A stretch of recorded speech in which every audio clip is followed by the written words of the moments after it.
Hi everybody, welcome to a new series we are calling The Blues Ambassador, and we are going to dive deep into the genre here, have some special guests, some special appearances and performances, lots of different things like that. Mostly we are going to really focus on some hot questions, some things that are out there, some things that I think need to be addressed, and we're starting right off the bat today with a question that comes up frequently, and here it is. Is there a difference between bands that play blues songs and blues bands? I think there is, or there can be, and I'm going to address all of those little nuances and some specific things. I've got a list of several things I'm going to address today, and hopefully this will generate a little bit of discussion in our forum, which also is linked down below, along with a blog post that I put out recently on this same question. It gives you a little bit more background on some of the history, my history, our history in general, and how we came to some of these things. So lots coming up today. Hope you've got a cup of coffee. We'll dive right in.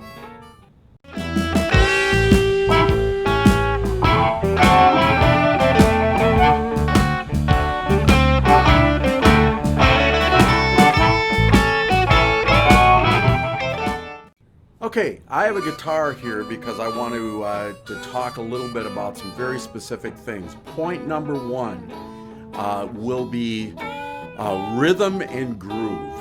And I want to start in a pretty familiar place. I think this is familiar to most every guitar player out there.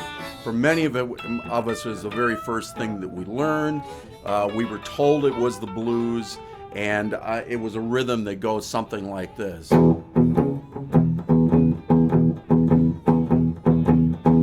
All right, so there are a number of songs that are done by rock players, and a lot of blues songs that have a very similar groove to it. There are variations on it, and but one of the differences is the way this groove is played by blues bands versus rock bands. And I'm going to talk about it based on some things that I learned along the way. In the story that I talk about in my blog post, that is again linked down below, I talk about an encounter with a world famous harmonica player that by chance ended up in a jam session in my friend's basement in Stevens Point, Wisconsin. And of course we dive into what we're familiar with, right? And all of us knew that groove. Immediately we were stopped and told, hold off. Because several things were happening. One was that our drummer was putting a heavy emphasis on that shuffle sort of feel in the kick drum. And as a result, there was a lot of, everybody was playing big old block chords with little nuance, and it was, in his words, ponderous and heavy.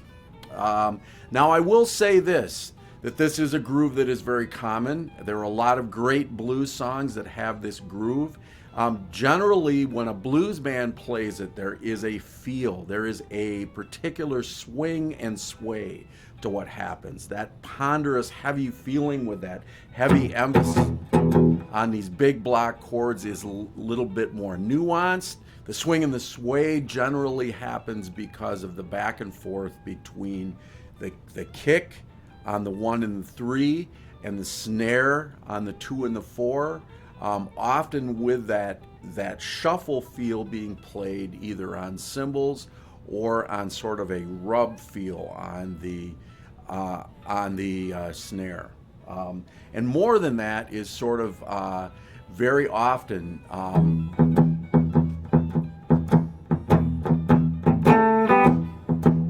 add in some things like that, some things that I was taught.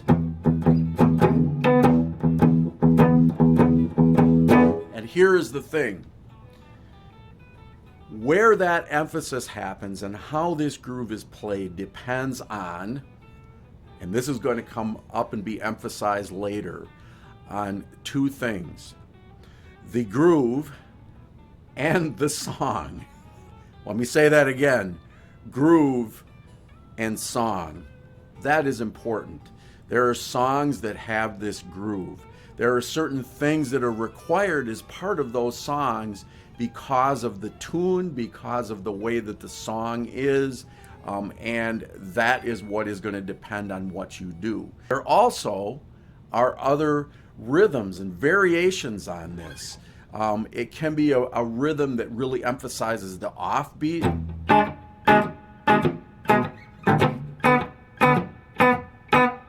Sort of a rub shuffle feel, and I'm actually going to have a specific episode coming up just on shuffles, because blues bands play lots of different kinds of shuffles and they are emphasized in different ways. The shuffle can be on different parts of the drum kit. It can be played as sort of a walking feel.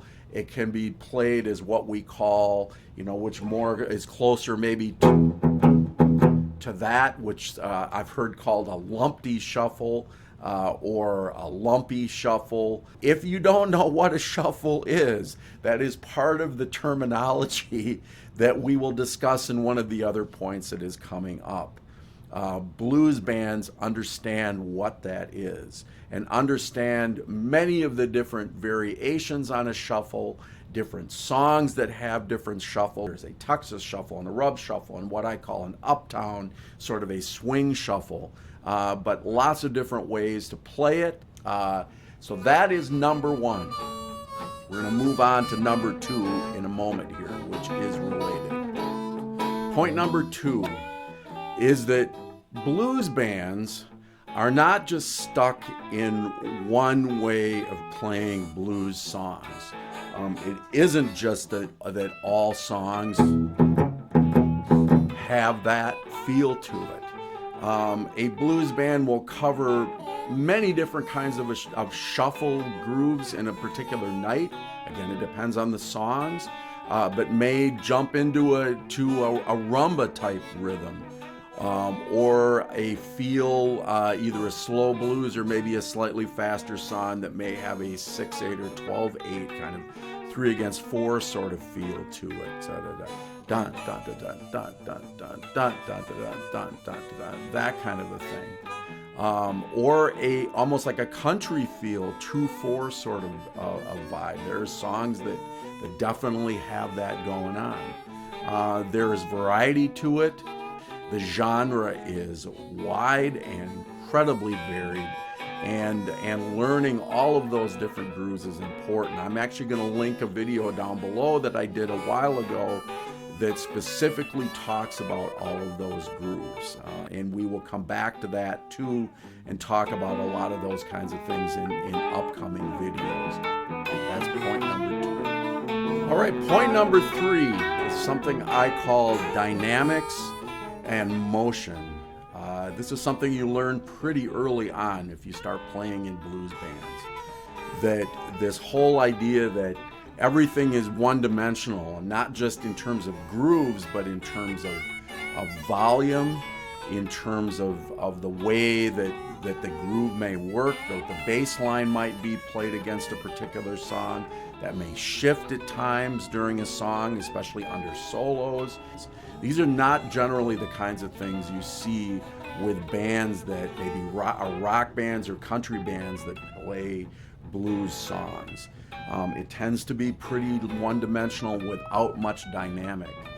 In a blues band, if they're playing a slow blues, there could very often be times too where things will drop to a whisper, where you can hear a pin drop in the room and a soloist may be playing, or somebody may be singing a line or a verse, and that is what really makes a difference between a good band in particular, a good blues band specifically, and a band that just plays blues songs. So that is point number 3. Okay, point number 4, and this was something I noticed right away when I started going to see blues bands, that the kinds of chords that I was familiar with, that I saw being played up on the bandstand by blues bands were very different than the kinds of things I saw in many of the rock bands that I heard.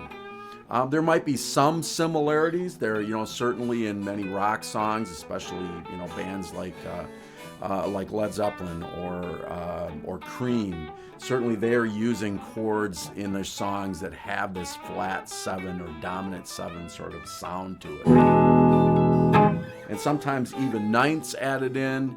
But then some of the other inversions and different ways of playing those chords and inversions are things that you would not generally hear in a rock band. Okay, so I've got these flat 7 chords here.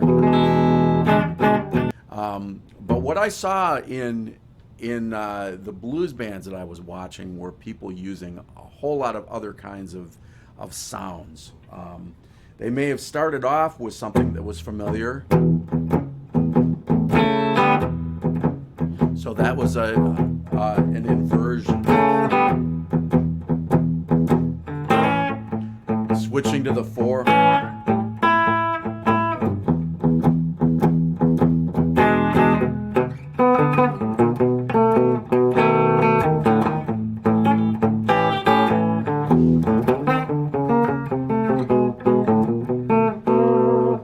Okay, so different kinds of turnarounds, different moving double stops, all those sort of things are things that I heard blues bands do that I would not have ever heard a rock band do. And then there were other kinds of color sounds that I heard emphasized in depending on the song, maybe in the groove too.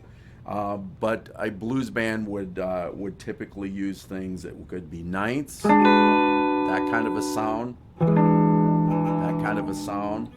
Or even adding other color notes on top. So that was something that I heard when I heard blues bands. There were other kinds of sounds too. It's sort of a 13 sound, or even 6, sort of a or jazzy sort of vibe to it. So those are things that you would hear a blues band do that generally you would not hear a rock band do. But I just wanted to emphasize that. That is point number 4. Okay, point number 5 is related to what I just talked about. In addition to playing different kinds of chords in blues bands, different rhythms and grooves have different parts of them that are emphasized. Let's just say I'm playing a shuffle in the key of A. So I may be playing something where I'm hitting the 1 and an offbeat to sort of pull things along a little bit.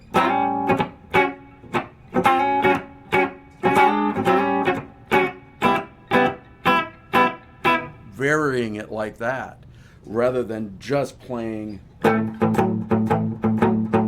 That doesn't work for all songs. It doesn't work for all grooves. You notice that I'm using like a 13 chord here.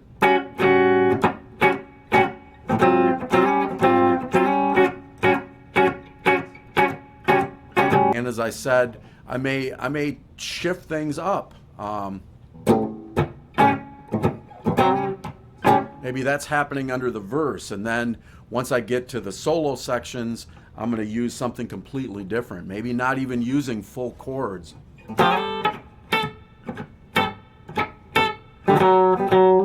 That may give some more space.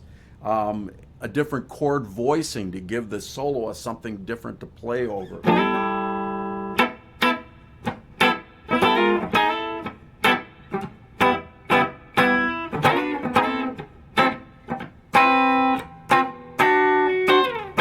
All of those things make a song move. Your emphasis should be on making everything in the ensemble sound better by your presence playing in it, rather than just being one more ponderous voice added here to what's going on. So that would be point number 5. Okay, the next thing is very important, and this is one thing that I think really separates out bands that occasionally play blues songs from real blues bands.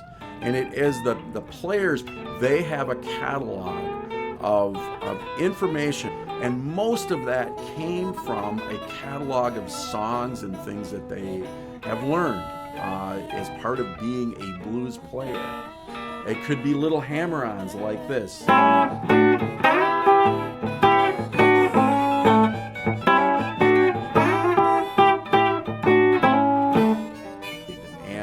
And really this comes from one of the other things I'm going to talk about here. You need to learn songs. And I'm going to come back to that in a bit and emphasize why that's important.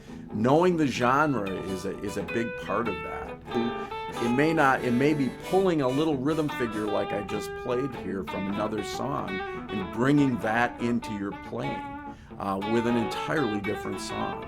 But you have this whole vocabulary of different licks and grooves and runs and all of those sorts of things. Heads, I'll talk about what those things are in future videos. Turnarounds, all of that kind of stuff, but you have that catalog that you can draw from, and that is incredibly important. Okay, next, blues bands and blues players have a real good grasp on the vocabulary and language of the music, and there is a language that goes along with the music. I've already talked about some of them. They understand how to play by numbers. It may be one of the very first things you'll be asked if you show up at a gig with a blues band or at a jam session. They understand what heads are, what turnarounds are, all of the different subtle ways also to play all of those things, and to add that particular color and nuance to the music. It's the way that blues players communicate. You need to know what a shuffle is. You need to know what a rumba beat is. You need to know what a country, I call it a two-step kind of a thing, a 2/4 sort of thing is, and different ways to play with those particular grooves, and a catalog of songs and things that you can draw on. So if somebody says, let's do this particular song, you know what that is and you know how to play it. So those are some key things, but there is a language, and I've run through many of those things already, and I will emphasize them again in future videos. But that is something that all blues players have. They understand the language of the music. Okay, lastly, blues bands and blues players have a catalog of songs. They know songs.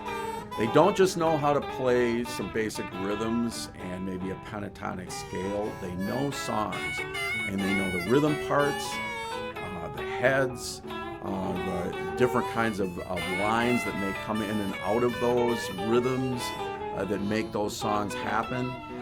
I also believe, and I will do more videos on this, that the genre is in the music.